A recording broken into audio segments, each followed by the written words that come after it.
नमस्कार दोस्तों, आज की न्यूज में आपका स्वागत है। दोस्तों, कल श्रीलंका के राष्ट्रपति रनिल विक्रमसिंघे भारत आए थे और आज भारत के साथ किए गए समझौतों ने फिर से भारत की विदेश नीति को ऊंचाइयों पर पहुंचा दिया है।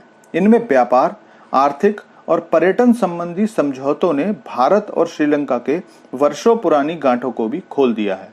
और ऐसा नहीं है कि इससे केवल भारत को ही फायदा होने वाला है, बल्कि इसमें श्रीलंका का भी बहुत फायदा है। और ये सब कैसे होगा और कैसे भारत ने इन समझौतों से चीन को पटकनी दी है, इस बारे में आपको सब बताऊंगा। वीडियो को अंत तक देखिए, क्योंकि वीडियो से बहुत सारी जानकारी मिलने वाली है। तो दोस्तों, ये कहावत सभी लोग जानते हैं कि पड़ोसी बदले नहीं जा सकते, चाहे कितना भी आप उनसे नाराज हो जाएं, लेकिन रहना पड़ोसियों के साथ ही है। इसका सबसे बड़ा उदाहरण चीन और पाकिस्तान है। चीन लगातार भारत को परेशानी देता रहा है। सब जानते हैं कि श्रीलंका ने चीन से अच्छा खासा कर्जा लिया हुआ है और दुनिया के बाकी बहुत सारे देशों की तरह ही चीन ने श्रीलंका को अपने कर्जे के जाल में फंसाया हुआ है। और यह स्थिति इतनी ज्यादा खराब हो गई है कि श्रीलंका सरकार ने खुद को दिवालिया घोषित कर दिया था, जिसके बाद की अराजकता और जनता के विरोध ने सरकार को बदलने पर मजबूर कर दिया और कई मंत्रियों की तो जनता ने सड़क पर खींच खींच कर पिटाई की। और कोई भी देश खुद को दिवालिया यूं ही नहीं घोषित कर देता।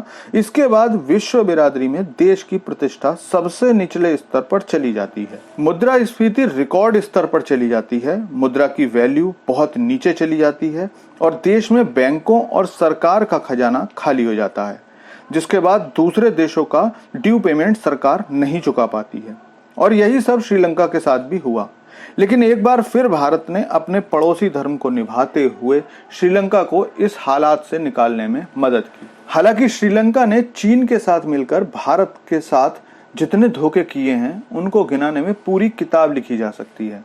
लेकिन इन सारी बातों को भूलकर भारत फिर से श्रीलंका की तरक्की में सहयोग करने को राजी हो गया, लेकिन इस बार बहुत सारी शर्तों के साथ। बाकी समझौतों के साथ एक समझौता जो बहुत ज्यादा खास है, वो है श्रीलंका से भारत के बीच पुल का निर्माण। हालांकि अभी इसके सर्वे की बात हुई है, लेकिन इसके बाद भारत की श्रीलंका में सीधी पहुंच होगी और श्रीलंका की भारत में। दरअसल भारत को हिंद महासागर में अपनी पकड़ मजबूत करने के लिए श्रीलंका से जो चाहिए था, वो ज्यादातर भारत को मिल गया है। पुल के निर्माण के बाद श्रीलंका भी तमिलनाडु से जुड़ जाएगा और श्रीलंका के लोग भारत में आकर अपना सामान बेच सकेंगे, जिससे उनकी भारत जैसे बड़े बाजार में सीधी पहुंच हो जाएगी। उसके अलावा देशों के बीच एक तेल पाइपलाइन की बात भी हो रही है। और आपको बता दूं कि देशों की सरकार तो आती जाती रहती है, लेकिन अगर दो देशों के लोगों के बीच आपसी साझेदारी बढ़ जाती है, तो फिर बड़े देश से ज्यादा छोटा देश इसका फायदा उठाता है। और इसका सबसे बड़ा उदाहरण नेपाल है।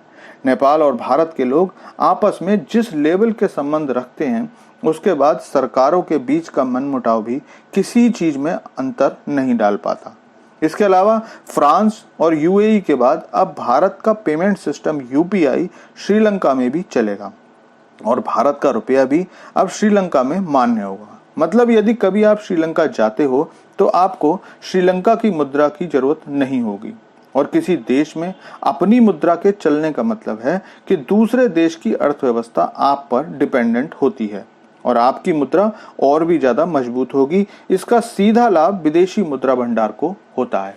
इसके अलावा एक और बात जिससे चीन को बरनौल की जरूरत पड़ने वाली है, वो है भारत द्वारा श्रीलंका की राजधानी कोलंबो के पोर्ट का डेवलपमेंट।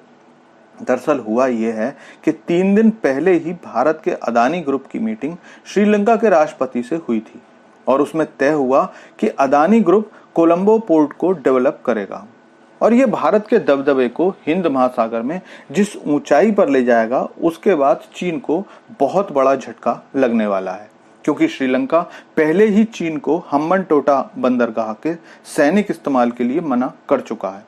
इसके बाद श्रीलंका की ज्योग्राफिकल पोजीशन का भारत अपनी सुरक्षा के लिए बेहतर इस्तेमाल कर पाएगा और इस एक खबर ने दुनिया के बहुत सारे एक्सपर्ट्स को हैरान कर दिया है।